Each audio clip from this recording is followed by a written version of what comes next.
Whether you've lost to 50-50 or intentionally wanted to pull her, Bailu is an amazing healer. And these thick thighs do, in fact, save lives. So let's talk about building her. First, I'm going to give you some general recommendations for light cone, traces, relics, and so on, and then talk about any notable eidolons. Everything after that will be an in-depth view of Bailu as a character, and if she's worth building, especially if you have options like HoYoverse, Ushuan, Lynx, and so on. For light cones, whilst Bailu's signature will give you the highest healing amount, I recommend either perfect timing, post-op conversation, or multiplication. Perfect timing at S5 gives you a bunch of effect resistance and prioritizes, or at least incentivizes, you to build effect res. You don't want your healers to be imprisoned or anything like that, so this is a great set to just run. So this is a great piece to just run on any healer you have, especially if you have multiple copies. Post-op conversation, Bailu will primarily be using her ult anyway, so the energy regen and the outgoing healing bonus for the ultimate is quite nice. Multiplication, this means that if you have Bailu at 161 speed, it's going to act as though she's at 200 speed. This usually means that in most rotations, she will be acting twice per turn. Mind you, this incentivizes you to build out 161 speed, but this doesn't give you any bonuses to her ultimate or energy regen. This does help more in SP consuming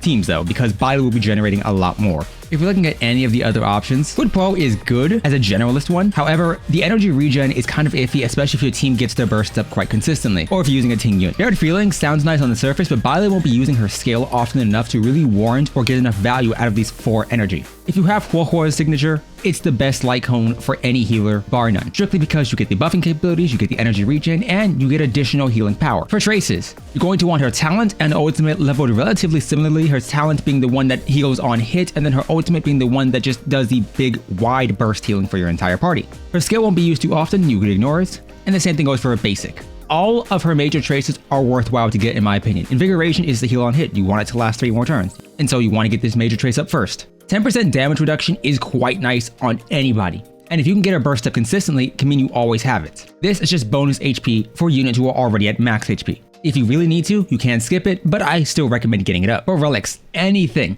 She can make use of the entirety of the Messenger Hackerspace set. She can make use of the Break Effect set for Watchmakers. She can take advantage of the entirety of the Healing set, passive by Wandering Clouds. If you don't want to go any of those and you just have Musketeers, she can take use of this. The damage reduction set isn't too bad on her either, it just does not increase her healing output. You can also use 2P's Longevous. Legitimately speaking, go for whatever you have. The main stat you're looking for is HP, effect resistance, and speed. Speed is your top priority though. For the Simulated Universe set, you can go with Broken Keel to increase her effect res. Just keep in mind that Bailu's traces do give her quite a bit of effect resistance. This means that you aren't really looking for it in substats too much. You get 6% here, 4% here.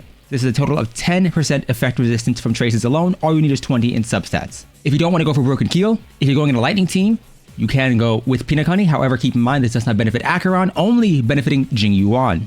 Fleet of the Ageless gives her additional HP. She will essentially always be above 120 speed, so you get good value out of this one. Just keep in mind it's not a very good set, or at least paired with a good set for other characters. Most of you will be farming either Rudolent Arena or Firmament Glamoth. Alternatively, if you're an Acheron main, you're going to be farming the Wind set anyway for Izumos. Energy Regen Rope, but that's just it. Just go with Energy Regen Rope for every single healer you have. For main stats, outgoing healing bonus or HP. I would honestly say both of these can be viable on her.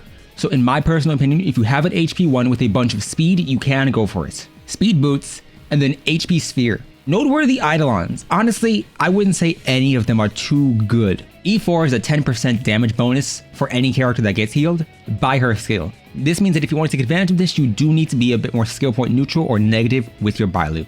An extra revive is nice, at E6 though. It's the equivalent to getting a Chi-Chi in Genshin Impact at C6. E2 is additional outgoing healing bonus. This can make up for the fact that you might be running an HP body, but it's only applying to her ultimate. And whilst her outgoing healing bonus is boosted for 2 turns, you aren't going to be needing her skill afterwards. This does affect Invigoration though, so it's good enough to warrant getting, it's just not exceptional. And then E1 is just additional energy for that character, if that character is at max HP when Invigoration ends. So then, who does Bailu realistically work with? Well, I want you to keep in mind like this. Bailu does not have a cleanse like HoYoverse, Luocha, or Lynx. She's not even on par with Natasha in that aspect. However, what Bailu does have is a healer on hits. She works wonderfully if you want to use the Peanut Honey set to boost up a character like Kafka's damage, or Jing Yuan's. However, her lack of cleanse does mean that if you pair it off or facing an enemy with a debuff, or you're fighting Kafka herself and she mind controls your enemy or any character on your team, you're kind of in a bad spot. This is why I recommend getting as much speed as possible and as much energy regeneration as possible. This is why, even though a signature is good, my personal recommendation would be for you to go for something like Post-Op Conversation. Post-Op is extremely good for helping her get her burst up, so pair this with the Energy Regen Rope, and you're pretty comfy. I will say, however, she works with any team. If you're using her in Simulated Universe or specifically Conundrum, I can say you compare her with somebody like Fu Xuan, and then 10% damage reduction will be quite nice. The heal on hit also helps you charge Dewdrop. Keep that in mind. She's not exceeding anybody like Huohe or even Lynx because Lynx has that emergency cleanse, but I will say Bailu is much more comfy to play because all you're worrying about is her burst. Her burst gives her invigoration, and her technique is giving invigoration, meaning that you have 3 turns of invigoration at the start of her fights, use her burst to heal your entire party, and then you have 3 more turns. If you're basic attacking with 160 or above speed, you might be getting that burst up way more often. In my personal opinion, I understand why individuals rate her lower than other characters. The cleanse from Lynx is incredibly valuable, as well as the taunt increase for units like Clara or Blade. Whereas Huohe has energy regen and a 40% attack bonus, and dispels debuffs on enemies, and removes any of the buffs, which can be extremely useful for the reviving enemies. Bailu has none of that. Bailu is solely focused on healing as much as possible. Her skill is randomized. What this can mean is that, let's say hypothetically you only wanted to heal Black Swan in this team, you use it, and it bounces to Black Swan, and Kafka gets it twice. Keep in mind, this does mean that if you're looking at the Universe Blessing, which gives you an additional chance to regenerate a skill point, Bailu's heal counts as 1 chance used. So you have technically 3 chances to get that 1 skill point. And as you see here, all of the characters here, in this instance, were at full HP.